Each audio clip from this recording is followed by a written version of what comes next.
When I started working in the business and seeking a career as a producer, my father was supportive, but he always acted as if he had nothing to teach me, because what did he know?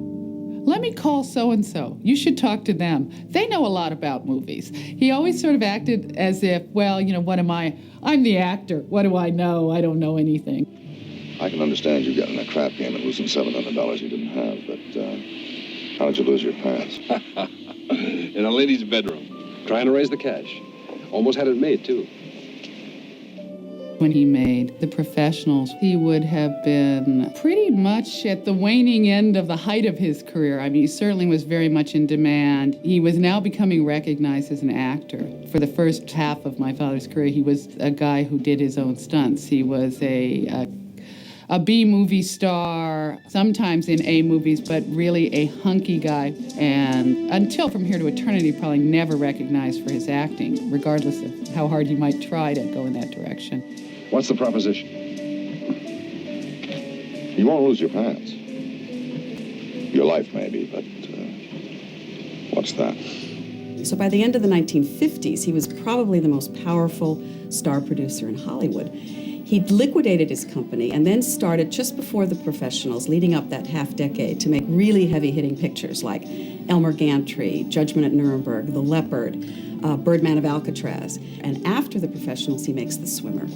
So in The Professionals, it's almost like he's saying goodbye, in a way, to the kind of witty, funny, over-the-top kind of character he played in so many of his 50s roles, like Vera Cruz. And in a way, The Professionals was a return to the shoot-'em-up entertainment-style films that he made earlier in his career, that were his bread and butter when he was getting started. I think it was the kind of movie that made him go to the movies when he was a kid. That makes 10. That's right. The story is, according to Brooks, is he watched Lancaster in Brute Force, which is very early in Lancaster's career. He hadn't really learned to act yet. He was just a brute force. Brooks said to him, "You should read Elmer Gantry," Sinclair Lewis's novel Elmer Gantry from the late 1920s, "because someday we're going to make a picture of it." And as Brooks said, he and Lancaster built that script brick by brick like a wall, and worked very closely and passionately on that movie, which is a great, great movie and a fantastic script. And of course, Lancaster won his Oscar for Elmer Gantry. I grew up knowing who Richard Brooks was, seeing him way back since Brute Force. They had been working together. And he was very demanding, very precise, very professional. And he and my father, I think, got along very well. I think my father had a great deal of respect for him, partly because he was a writer as well as a director. I think my father liked writers. I think he respected writers and felt it was something that he didn't do, but he admired. My dad was a great reader, and Richard Brooks was a very bright man who wrote some great screenplays as well as directing some great movies. You're going to have to get over this nasty habit of always losing your pants. It's not dignified. It's drafty, too. The movie was seen by Brooks and Lancaster as a metaphor for the way they did business. My word to Grant ain't worth a plug nickel. You gave your word to me. The Professionals, the title is perfect. And at this point, they were each seasoned professionals in the movie business.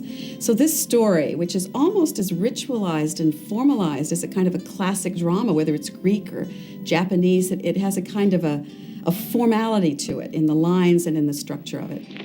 $100,000 for a wife. She must be a lot of woman. Certain women have a way of changing some boys into men, and some men back into boys. That's a woman worth saving. It is a metaphor for many things, but Brooks saw it as being the guys who can do their job. We've got to make him think that we're the Mexican army. The four of us. A whole battalion. He was very involved with films for so long when he had his own company. And I think that when he was functioning as a producer, he was involved in every step of the film. And he was fascinated and very respectful of all the technical artists on a film. He loved working with set designers. He had great respect for cameramen. He liked for a director to suggest a path to him rather than tell him how to do it.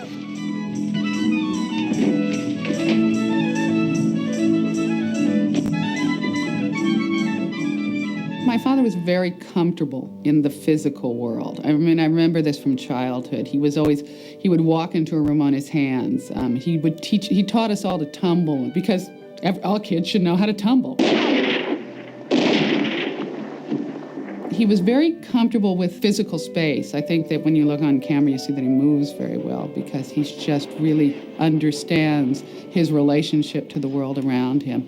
And he always did do his stunts. I think he took great pride in it because he had grown up being an athlete. That's what he was before he was an actor. That's how he made his living for years, being an acrobat. And in The Professionals, Brooks cited this 15, 20-foot cliff he scales with the rope. He did that himself.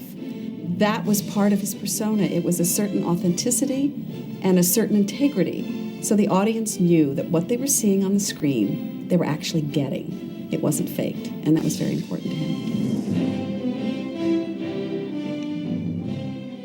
When my father was in the circus, I think he learned not to trust animals the way he would people in a stunt or in a trick. You better take my horse. You'll need him if Rosa gets past me. But as long as it relied on him, as long as he could count on his physical prowess to get him through the stunt, I think he felt completely secure that he could do it. He knew what he could do and what he couldn't do, and he knew that he could do a lot. So he would always do it himself. Because he would do his own stunts, of course, it meant that some stuntman was not doing the stunts for him.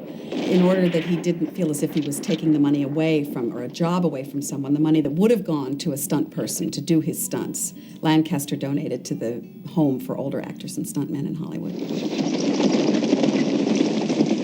My dad loved to eat. He loved to indulge himself. I remember, he just loved ice cream. He loved pasta. But he was very, very disciplined. He would go through months of eating nothing but tuna fish and sliced tomatoes for lunch. He always exercised. He jogged just about daily probably till he was about 70. And then he stopped because he'd had a heart attack and had bypass surgery.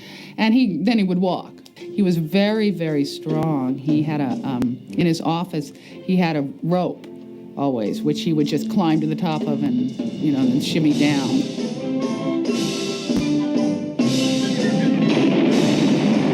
I remember this very vividly. I was on a plane with him, and he gave me this John Cheever story to read, and he said, read this and tell me what you think, that he wanted me to read. And I must have been about 14 years old. And he wanted to know what I thought of the story. And that was that was the story that Swimmer was based on. My dad didn't like to swim, and he had grown up in New York City, and he knew how to swim, but he was not a good swimmer, and he was very good at all the other athletic endeavors that he took to. So he hired the coach at UCLA to teach him to swim, and he swam, and he swam, and he swam. And then he made us get in the pool every day after school and swim 40 or 50 laps with the coach, because if he was suffering, we were going to suffer. And we all became this fabulous family of fabulous swimmers. It's the one thing I could do and look like I'm an athlete. And he, swam beautifully, got that stroke down for that movie. And I don't think he ever got in a swimming pool after that movie was over, because he really didn't like to swim. He really liked running better.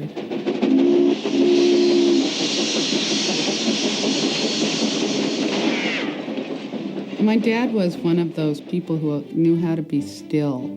And that's one of the reasons why the camera loves him. And I think it comes from being an athlete to some degree, that he learned a great economy of motion. And the trick is to do the feat in the smallest possible amount of space. And I think that even though he could be very broad in his performances, he could be still, and there was a lot of movement and magnetism to his stillness. I guess that's what it means maybe when the camera loves you, that you never are still when you are completely still. Well, why should they circle? Rose's man? He had such amazing powers of concentration and focus that I think that also helped draw the camera to him and just made him a better actor when a soliloquy was required or when the camera had to stay on you for that length of time. It's a great accomplishment to be able to not move the camera. It's beautiful. The next thing I know, I was across the border shooting along with everybody else and yelling, Viva Mexico. because he was an action hero, he had the big smile, That's right. that he was handsome. I think that a lot of people assumed that he wasn't as intelligent or sensitive as he was. I mean, he was a man who did have a big personality and sometimes a big temper. And he had such a big voice and a big presence that when he walked into the room, he really was very like that character in Elmer Gantry when he was fired up about something. That wasn't a big stretch for him to play that. That's how he seemed at family dinners sometimes when he was on his, soapbox about something. But he loved hanging out with his friends, playing cards, playing golf.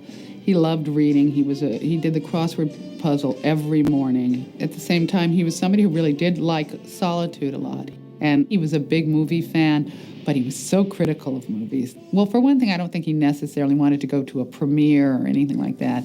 And my dad was a very funny man, and he really did enjoy a great laugh. And his friends were often writers and character actors and people who he could have a good laugh with. I think that he thought the whole movie star image was pretty preposterous on one level. I think he enjoyed it as anybody would when it was enjoyable. But he was one who did his own he walked to the grocery store and did his own marketing and just didn't feel that he wanted to be imprisoned by that image. And he was just a very funny man. He was very witty. He was he just do anything for a good time and for a laugh, I think, really.